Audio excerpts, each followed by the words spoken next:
What's up, y'all, man?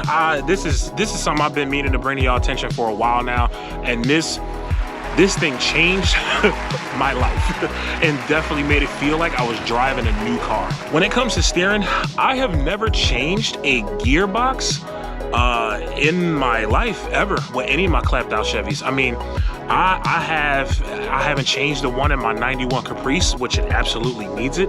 I haven't changed the one that's in my Suburban, my 89 Suburban, the square body.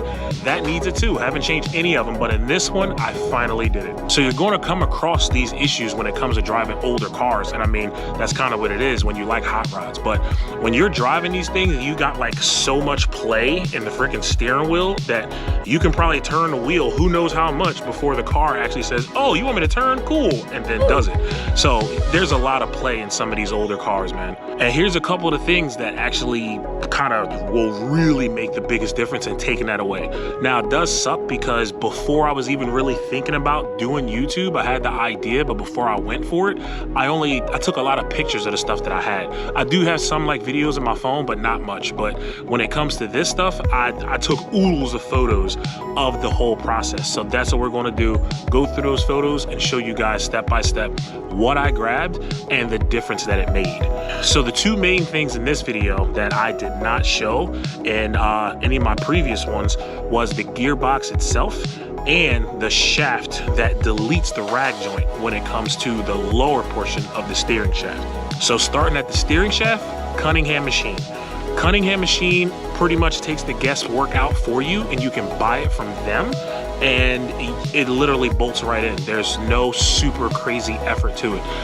Bolts right in, deletes the factory rag joint that pretty much like can definitely give you a lot of slack over time, and some of them really do stand up to the test of time. It's weird, they're iffy. But yeah, so this lower shaft deletes the rag joint altogether, replaces it with a spherical joint, so that helps to take out a lot of play. Then other than that, what really did the trick was this freaking gearbox, man, the Redhead gearbox. Now, when it comes to the Redhead gearbox that I have, they give you about, I want to say like two options. They give you the factory option, and then they give you the quick ratio option. So the factory option, I believe, gives you, with these trucks, is about 16:1 or 15:1 ratio. The gearbox that I have in here is with the one that comes factory, if I'm not mistaken, with the 454 SS, or possibly a little bit quicker of a ratio. And that ratio is a 12:1 ratio. That 12:1 ratio, so just to kind of give it to you in a nutshell, if you had something like a go-kart or a kid's cart, you go to turn that wheel, that's like a 1:1. It's going to turn and react like ridiculously fast, unrealistic to real life. Then you could have something like NASCAR. You need to make a slow, gradual turn. It needs to have that's the best way I can think is explain it, is to have a gradual turn. That probably might have a 20:1 ratio. And then you have, let's say, Formula One racing. Formula One, that's going to be pretty quick. I want to say 10:1 or lower is probably where they go, because you want to have really quick, twitchy movements. So anyway, for that to make sense, what's going on here, when I say, let's say factory 16:1, 15:1, for every 15 degrees that you turn your steering wheel, your tire moves 1 degree. So that's what it means with these ratios. So if I turn 15 degrees, my wheel, and get 1 degree of turn on my wheel, and I switch that and say, hey, you know what? I want 12:1. And now for every 12 degrees I turn, I get 1 degree on my tire. That's going to make the reaction of the wheel that much quicker. It's not something super crazy that's going to really throw you for a loop, but it definitely comes in handy, of course, when it comes to certain performance applications. So in your case, you don't have to get the quick ratio. I mean, honestly, just getting the box in general, putting it in, and it has like a lockout, I want to say. Well, not a lockout, but it helps you guide when it goes straight. There's almost like when you go to turn it, it brings it back to the middle and keeps you kind of lined in. That's the way the box is designed. It's going to feel weird, but that's how it's designed. And the thing is amazing, dude. Amazing. Definitely one of the things that made the biggest difference. So we're going to go through, show you guys step by step, check out the photos, and see how it all happened and it came together. All right, folks, so here it is, getting into it. Now, the first thing that I did, which was something that I felt, of course, my pockets told me, this is what you're going to do first. So grab the Cunningham Machine Heim joint piece that replaces and deletes that rag joint. That's the first thing that I went for. You're going to see that I have the shaft and I also have the tie rod end connection sleeves, but that's for a whole nother thing that I have yet to do. So took it out the box, you know, inspected it, and then actually took it to compare it to the old rag joint. Now this thing, I mean, it's obviously super dirty. Definitely needs to be replaced. Thing hasn't been replaced since, I don't know, 95, because they manufacture cars like a year early. But anyway, you do not use that plastic cap that comes on here and covers up the rag joint. That is trash. Only thing you're going to keep is this rubber boot. So what you need to do first is actually take the steering shaft out from under the hood of your car.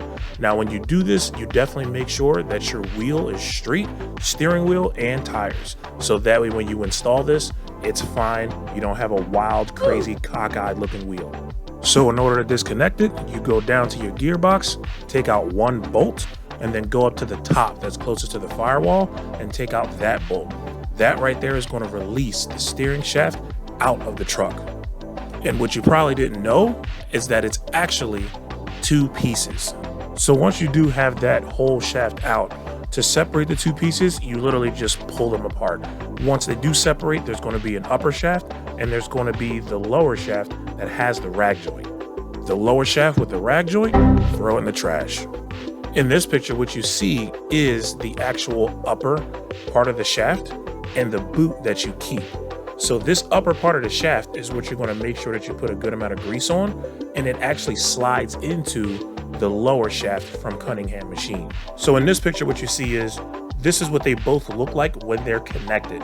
This is the upper shaft slid into the Cunningham Machine lower shaft. You can see the grease over there on the table, and my dog is absolutely fine. Last person I sent this picture to a while ago thought that my dog was like decapitated. I admit it does look weird. I don't know why the camera took it that way. And then in this other picture, flipped it around and kind of got a closer look at the Heim joint end. And this is the end that actually connects to the gearbox. So in this first picture, I'll start off close. This is the end that is the actual delete of the rag joint. So like I said, to get it out, it's not too hard to get the other one out. I did have to use a pry bar to put in between the actual rag joint end and the gearbox to slide it back off of that splined shaft. But putting it back on, super easy.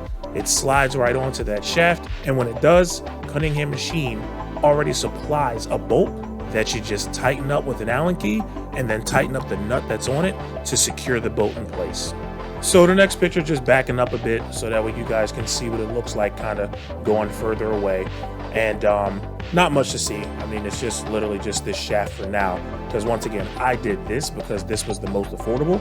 Gearbox, super expensive. And then again, backing all the way up, now you can see the whole shaft installed from bottom all the way up to top. You might have to zoom in a bit, but this shows the whole thing installed. So this, success, done, out of the way. Now let's get to the nitty gritty, baby. The Redhead, man. So here it is, Redhead gearbox. This thing came in the mail and oh my gosh, it did not disappoint whatsoever. Felt this thing, man, and I was like, okay, this has definitely got some weight to it. Just heavy packages in general, just do it for me, regardless of what it is. Obviously a hunk of steel, it's going to be heavy. Yeah, first thing I noticed, man, when I got it out the box, that gloss black and then that red top, man, it just did something. Then on top of that, they let you know this right here, made in America. America, baby. See that sticker right there? So I know I don't have no cheap crap, you know, that I'm installing in my car, and that kind of makes me comfortable right off the bat. So here's some more pics on it, kind of letting you know, there's this sticker here. Well, not sticker, but this label that's on it lets you know a few things. So, for example, not to get too super deep into it before I talk about something that I don't know what I'm talking about, you'll probably just go on their website. They use different style bearings, and other things that are in here are also replaced that are usual fail points. That's one of the things that make these above and beyond when it comes to just an OEM replacement. Also one of the reasons that I got it. Another thing too to tell you, don't be alarmed at the red fluid that you see, because I didn't even know the transmission fluid is kind of somewhat interchangeable as another fluid to use when it comes to power steering. So learning point on my end. But looking at the rest of it, man, I just, just take a look at it, y'all. This thing is beautiful. This is one of the most beautiful purchases I ever made. Why? I don't even know. It just looks good. And plus the fact that it performed the way that it did, that's another thing that just makes me just go, wow. So looking at the other pictures, man, y'all can tell that the old box was clapped. I mean, super clapped. This thing needed to come out like a decade ago. This thing's been toast. So either way, it didn't leave me stranded. And truthfully, I probably could have rocked out with it for even longer, because I mean, I've been doing it for who knows how long on my other Chevys. But yeah, about time for this thing to retire and go. So one thing to do know though, is in order to get your refund as far as the core charge, you gotta send this thing back in. They give you instruction on how to send it back in. It's really not that difficult. Just do it. Then we moved on to the frame rails. Now, honestly, I would tell you to go just to do yourself some justice. There are plenty of videos that actually have it on video of them replacing gearboxes in the OBSs. As long as you have the right tools, it's honestly not bad. It definitely seems like an intimidating job, but it could be so much worse. So in this picture here, habit of mine, always make sure to try to clean up parts of the frame or whatever work that I'm doing in a certain area, wire wheel it down, get off rust, hit it with a coat of paint, because I think all at the end of the day, it's going to add up. So here you can see that the frame is cleaned up, it's painted, and ready to go. And to do this job, absolutely, it is a must. You need a Pitman arm puller. That's numero uno. And you also need a ball joint fork separator. That fork separator is going to be what separates these arm links that go into the center drag and so on and so forth. Absolute necessity. Also, another word of advice, the way that you want to do this, you want to have your new Pitman arm already installed on your gearbox. It doesn't have to be tightened up or torqued down to exact spec when you do it, but you could at least have it on, have the splines lined up, and actually get the nut started. That is key. And when you install it, you're going to install the Pitman arm and the gearbox at the same time. Pitman arm is going to go back into the center drag where it came from, and the box itself is going to line up on the frame. You're going to put those 3 bolts back into the box, tighten up the nut that's on the Pitman arm, and tighten up the connection that's on the Pitman arm to the center drag. And truthfully, after that, complete. It's in. And to top it all off, had to swap out those lines. You look at these lines was crackly too. Got them things out the way, installed the new ones. This also wasn't bad at all, because there's not many things in your way when you're doing it. So swapped out the lines. And another thing that I'll say, definitely protect your investment. These gearboxes are way too expensive to leave it up to chance. Absolutely install a filter. Install a filter in your boxes, man. Well, not in your boxes, but in the line. That filter can save you, and you have no clue, man, because that's a lot of the things that actually destroy these gearboxes and give the gearboxes a bad name coming from certain places, because you have old shrapnel either from your old worn out gearbox that got into the system, or it could be your power steering pump. Those also wear down over time. Those particles can get locked into other things and cause them to go prematurely. For example, your gearbox. Run a filter.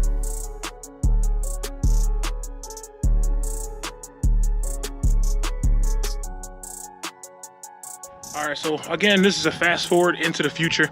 I've had this thing installed now for well over a year, probably a year some change, and it's still cool. No problems. Still works like the day that I got it, and I would definitely say like that right there is already like kind of the test of time, you could say. So I'm going to show it to you now how it is installed. But once again, it's not as clean as it was, but I mean, not bad. I try to keep my engine bay pretty clean, so you're still gonna at least get to see what it looks like. Boom. So there it is. Once again, this is like years later, or years some change later. And yeah, it's still working great. I got, what the heck did I do? I put the new lines on like you guys saw. I mean, they don't look new because obviously, you know, salt, winters, all that stuff, they don't have the shine. But these were replaced. That's the filter that's on it now, which is different from the filter that I had before. Just trying new stuff out.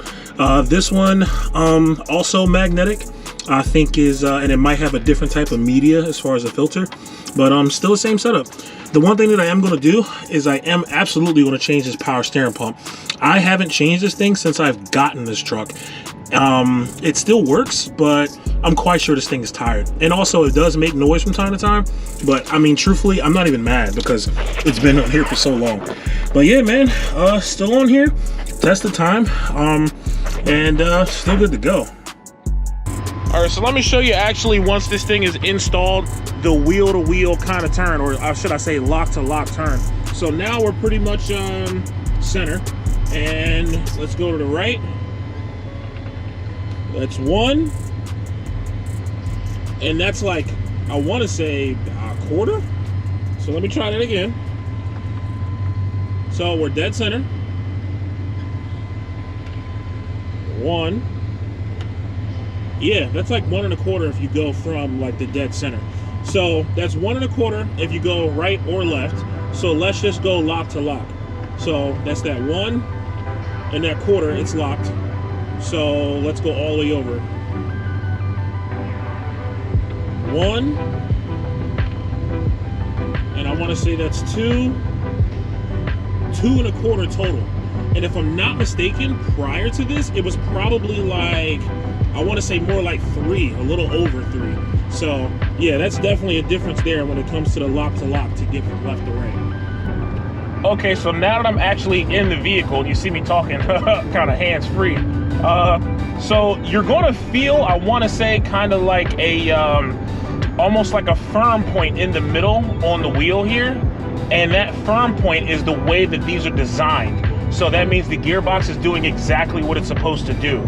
Now, at first I thought like something was wrong or it was getting stuck as I was turning it, but it's one of the ways that it kind of helps bring the wheel back and center it where it needs to be. So with this ratio, I definitely, I'm happy with it 100%. I can tell the difference, and honestly, after I installed it, I just went lock to lock first before I did anything, and I could tell going from lock to lock that I had less turns to get full turn to the left and less turns to get full turn to the right. And then another thing that I was able to do that I was not able to do before ever was to be able to literally just let go of my wheel and just watch the truck go straight. I mean, this is great. It stays right in line. It gives you that feel kind of like you're in a new car again. And once again, this test, this is literally like, I haven't changed the tie rod ends, the sleeves. I haven't changed any of that yet. The only thing that is changed as of right now is the idler arm is changed. Then you have the pitman arm that's changed, the idler itself, and of course the gearbox. So I want to say the foundation has all been, or the main foundation has been replaced. I still have to do the tie rod ends with the TTXs. You probably seen that in the previous video. And the sleeves themselves, those sleeves came from Cunningham Machine, but I believe there's a few guys that have sleeves that are like identical or look the same, at least to the eyeball. So everything is a combination, man. I mean, from the Cunningham Machine steering shaft that deletes the rag joint and has the Heim joint, the spherical joint, that taken away play, because of course, you know, the rag joint over the years, that gets some extra play in it, so you'll be able to take the wheel pretty far back and forth, and it actually just still keep going whatever way it's going. So the combination of the Cunningham Machine steering shaft, then the Redhead gearbox, it's just great, man. And making turns, the wheel, I want to say, railroad tracks. The turns are more responsive when it comes to turning the wheel, and that's also because, once again, this is a quick ratio compared to the regular stock ratio. I think once again it was like 16-to-1 or something like that, maybe 15. I think it was 16. But anyway, it definitely responds more when turning. So that's also to do with the gearbox, but on top of the gearbox, it has to do with having a smaller diameter wheel. So the factory steering wheel that comes on these, I want to say is like, I don't know, I think like 15 inches, something like that. 16 is wild, but no, it's got to be like 15 inches. This one is a 14, so it's not like drastically smaller, but it's definitely enough to be able to tell the difference just by swapping out a wheel when you're turning it, because it's going to go a little bit quicker. And even under load, you know, turning and whatnot, I mean, obviously I have a bunch of mods, but you know, the steering holds. It's great. It feels nice.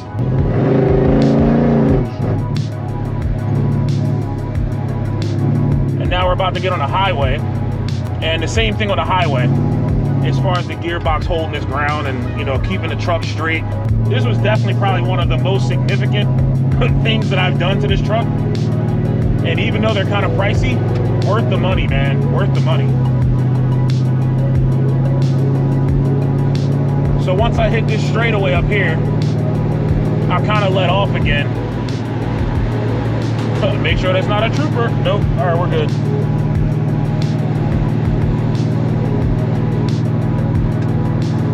But yeah, same thing. Even up at higher speeds, I can like let off and it doesn't pull super hard. And it kind of depends on where the road is too, because sometimes the road is lean to the right, it's lean to the left, but it holds track. It doesn't pull super hard. And I mean, truthfully, even if you had like a great alignment done with other components, it's probably going to hold pretty steady. But like I said, with that feature where it kind of locks you in, well, not locks you in, but kind of helps guide you into that groove of being straight, it makes it that much better. But this wasn't supposed to be super long anyway. Just kind of like an overview of all of the stuff that I did to get my steering to this point, which is still incomplete. But just to kind of give you an idea of what products are out there and available to do these type of things to get it where you want your truck to be. And again, I wasn't even thinking about doing YouTube at that time when it came to me doing these things, but I just took a lot of photographs and stuff. So at least it came in handy for me to be able to show you guys and kind of flash through and see what I'm talking about actually. But all right, man, I'll see you guys on the next one. Peace.